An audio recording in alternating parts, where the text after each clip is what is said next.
প্রধানমন্ত্রীর মালয়েশিয়া চীন সফরের সাফল্য সংসদে সর্বসম্মত ধন্যবাদ প্রস্তাব গৃহীত হয়েছে।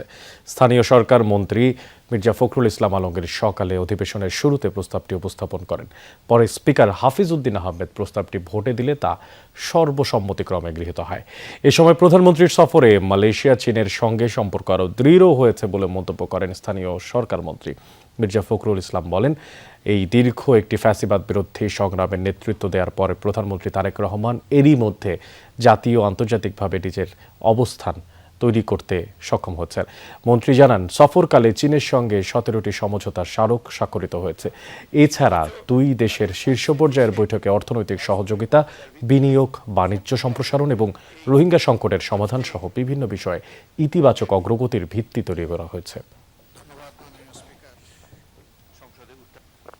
বাংলাদেশের সঙ্গে মালয়েশিয়া এবং চীনের সম্পর্ক আরো দৃঢ় হয়েছে এবং অত্যন্ত সফলতার সঙ্গে তিনি এই সফরে অনেকগুলো চুক্তি সম্পাদন করেছেন এবং মালয়েশিয়ার এবং একই সঙ্গে গণচীনের সঙ্গে দুই দেশের পারস্পরিক মর্যাদার ভিত্তিতে সম্পর্ক আরো দৃঢ় হয়েছে। মাননীয় স্পিকার।